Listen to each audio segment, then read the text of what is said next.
Assalamualaikum warahmatullahi wabarakatuh. Ketemu lagi bareng aku Ismailati. Gimana nih kabar kalian semua hari ini? Semoga kalian semua baik-baik saja. Nah teman-teman semua, di video kali ini saya akan ngebahas tentang rencana studi. Kalau di video saya yang kemarin, mungkin di hari Senin kemarin kalian udah lihat di situ saya ngebahas tentang personal statement atau poin-poin yang harus ada di personal statement.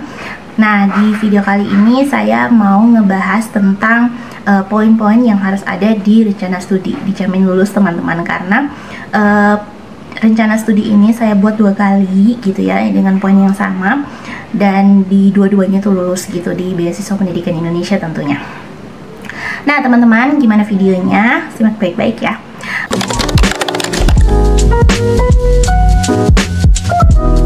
Baiklah, yang pertama, di paragraf yang pertama itu tentunya kita harus memberikan perkenalan. Nah, ini yang paling penting juga sih bagian awalnya itu. Jadi jangan langsung rencana studi saya ini bla bla bla. Jadi kita tetap harus kasih perkenalan walaupun kita udah buat personal statement.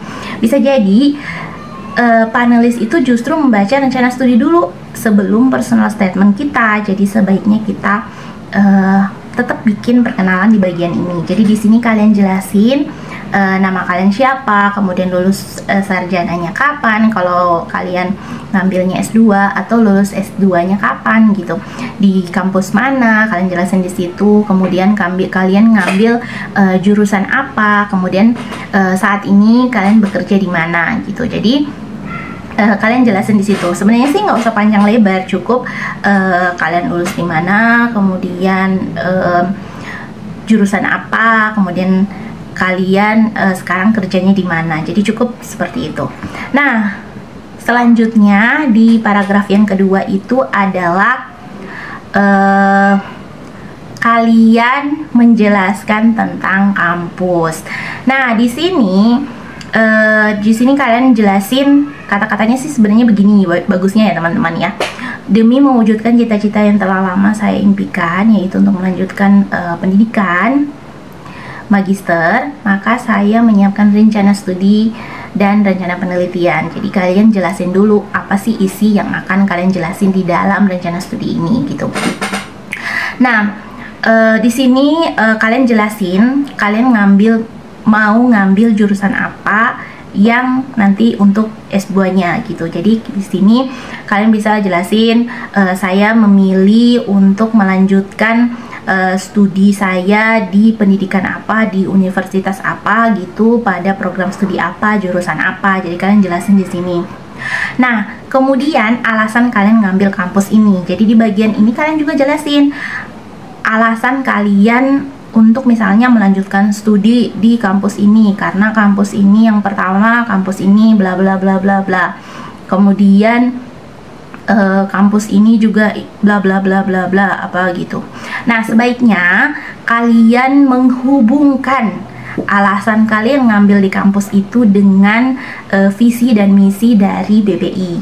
Contohnya nih, di sini kan kalian misalnya kampus tersebut itu memiliki, kampus yang kalian tuju itu memiliki tujuan menghasilkan, mengembangkan, dan menyebarluaskan ilmu pengetahuan dan teknologi untuk meningkatkan kesejahteraan masyarakat. Nah, kalian jelasin juga di situ, hal ini sejalan dengan profesi saya. Nah, jadi kalian jelasin apakah itu sejalan dengan profesi kalian, apakah tujuan dari kampus tersebut juga sama dengan tujuan kalian gitu. Jadi sebaiknya kalian jelasin di sini. Kemudian itu kalian jelasin juga tentang kelebihan kampus ini apa aja gitu. Jadi misalnya kampusnya itu punya kegiatan akademik yang beragam, kemudian metode pembelajaran yang beragam, kemudian juga fasilitas-fasilitas yang mumpuni. Berarti kalian mempromosikan lah kampus tersebut gitu.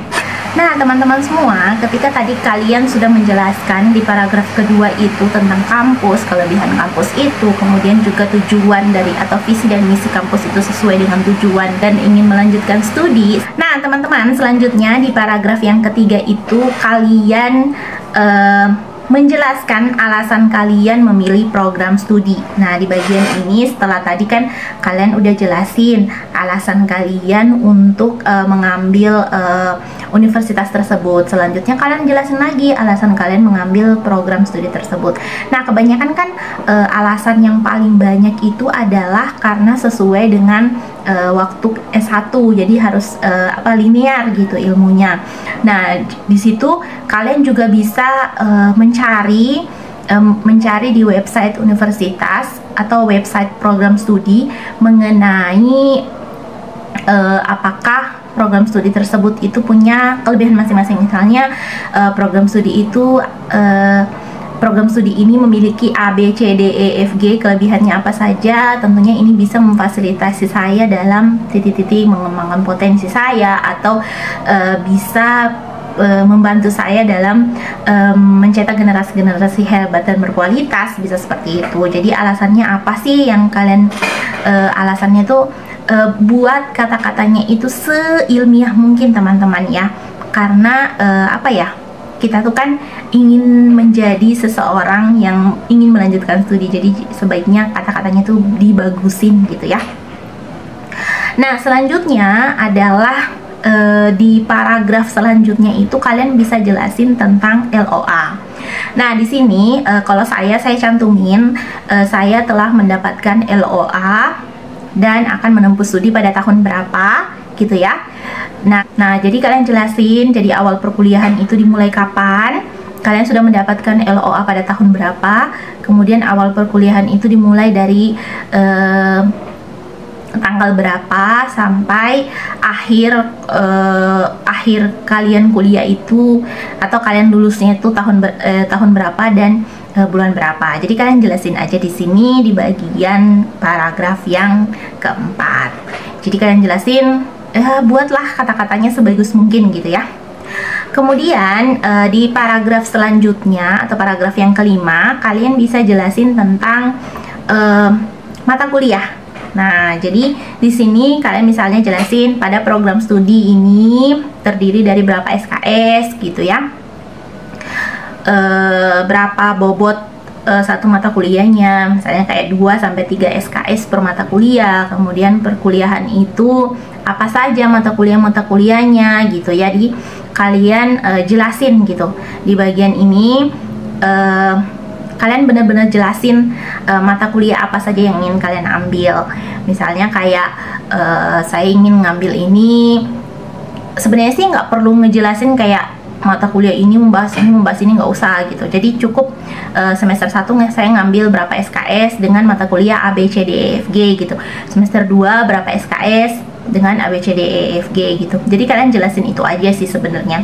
Kemudian alasan kalian mengambil juga kayak mata kuliah pilihan. Nah, teman-teman semua, nanti mata kuliah pilihan yang kalian jelasin kalian ngambil mata kuliah itu, karena jelasinnya pendek aja, nanti kita jelasin lebih panjang itu ketika nanti kalian jelasin tentang rencana penelitian kalian gitu.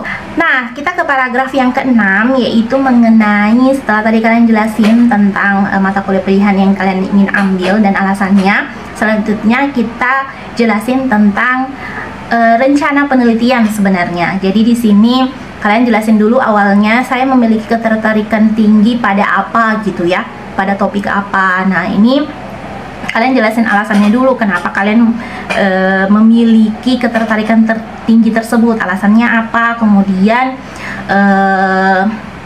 apa sih, kayak bikin apa ya, kita itu kayak bikin latar belakang tapi bentuknya itu kayak lebih ke kitanya gitu. Kenapa sih alasan kita untuk tertarik gitu, apakah ingat ya teman-teman, ini harus sesuai dengan profesi kita gitu. Jadi benar-benar kita tuh kayak, kalau misalnya kita seorang guru, tentunya kita misalnya pengen pengembangan bahan ajar gitu. Alasannya kita karena selama ini mungkin pembelajaran atau bahan ajar yang digunakan di sekolah belum sesuai dengan apa gitu. Jadi kalian bisa jelasin seperti itu. Atau kalau misalnya kalian buka seorang dosen, kalian bisa juga jelasin mengenai penelitian kalian tetapi berhubungan dengan profesi kalian saat ini. Nah, di paragraf yang ke-7, ke-8, dan ke-9 kalian jelasin tentang rencana penelitian kalian gitu. Jadi misalnya kalau kalian ngambilnya, misalnya aku ingin ngambil pengaruh, nah jelasin tuh di situ di bagian paragraf yang ke-8, 9, 10 ini. Jadi benar-benar fokus penjelasan kalian itu tentang rencana penelitian, dan sebaiknya itu lebih detail gitu tentang rencana penelitian. Karena di sini kita bisa dilihat bahwasanya kita tuh benar-benar udah siap nih, udah siap kuliah, udah punya rancangan tesis, udah punya rancangan disertasi, dan kita benar-benar matang banget untuk bisa kuliah. Nggak ada lagi kata bantahan bahwasanya kita malas-malesan nanti kuliahnya gitu ya. Jadi kalian bahas full total tentang penelitian kalian. Selanjutnya ke paragraf yang ke-11, kalian bisa menjelaskan tentang kegiatan-kegiatan di luar perkuliahan. Nah, jadi tentunya sebagai mahasiswa kita tuh bukan hanya kuliah pulang doang gitu ya. Kita juga harus mengikuti kegiatan di luar perkuliahan, misalnya seperti workshop, international conference, kemudian apalagi ya, jadi panitia dan lain sebagainya. Tapi jangan terlalu banyak ya guys, dan tentunya ikutilah kegiatan-kegiatan yang menunjang kita dalam pembelajaran, menunjang kita dalam perkuliahan. Jadi kayak gitu. Nah, gimana sih cara dapetin kegiatan-kegiatan seperti ini? Nah, itu bisa kalian lihat di website dari universitas atau website dari jurusan kalian. Biasanya kan banyak tuh kegiatan-kegiatannya. Nah, bisa jadi kalian ngikutin salah satunya atau 2 atau 3, jangan terlalu banyak teman-teman. Sebaiknya kalian fokus untuk kuliah aja gitu ya. Nah, selanjutnya setelah itu kalian juga jelasin tentang kegiatan tersebut. Sedikit aja sih sebenarnya, nggak usah terlalu banyak. Misalnya kalau kalian pengen ngikutin seminar internasional gitu ya. Jadi seminar internasional ini diikuti oleh begini oleh banyak negara, sehingga saya bisa mengembangkan ilmu pengetahuan yang saya miliki, berbagi dengan teman-teman dengan negara lain gitu. Jadi kayak bisa seperti itu. Nah, itu dia tadi. Jadi buat sesuatu dalam rencana studi itu berbeda dengan di personal statement. Kalau di personal statement itu kita kayak menjual diri kita. Kalau rencana studi ini kayak kita, apa sih yang bakalan kita lakukan selama kuliah gitu. Apa sih yang kita tuh kayak benar-benar udah mateng dari tahun pertama, tahun kedua, tahun ketiga kalau S3, tahun keempat itu kita sudah punya rancangan gitu, apa saja yang ingin kita lakukan. Jadi rencana studi itu benar-benar full rancangan kita apa yang ingin kita lakukan gitu. Jadi kita tuh benar-benar kayak udah matang, udah siap untuk kuliah, udah siap untuk memberikan diri kita betul-betul fokus untuk kuliah gitu. Jadi nggak main-main gitu kuliahnya. Jadi buat hal tersebut itu menjadi kayak, wah ini orang benar-benar siap nih, ini orang udah punya rancangan penelitian, bahkan udah lengkap gitu ya. Jadi di situ. Nah, teman-teman semua, dalam membuat rencana studi itu kan dalam tanda kutip rencana studi. Jadi bisa saja nanti rancangan tesis kalian berubah, atau kegiatan di luar kampus itu, di luar perkuliahan itu, kegiatan di luar perkuliahan kalian itu berubah, dan itu nggak masalah gitu. Yang penting kan ini rencana gitu, rencana kalian bisa diganti dengan hal lain.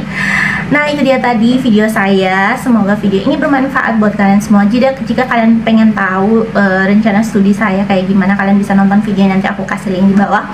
Nah, semoga video ini bermanfaat buat kalian semua. Saya juga merasa sangat-sangat senang jika banyak di antara kalian biasa komen di channel aku, di kolom komen itu bilang, kak, berkat kakak aku bisa lulus BPI. Ya, luar biasa sekali rasanya teman-teman, karena saya bisa membantu teman-teman semua, terutama bagi teman-teman yang sangat awam, yang belum tahu beasiswa. Ada beasiswa untuk guru, ada beasiswa seperti ini yang bisa membantu kita para guru-guru untuk melanjutkan pendidikan. Terima kasih udah simak video saya. Jangan lupa subscribe teman-teman, karena dukungan dari kalian itu sangat membantu saya dalam menjadikan semangat buat saya untuk mengupload video-video berikutnya. Bye. Assalamualaikum warahmatullahi wabarakatuh.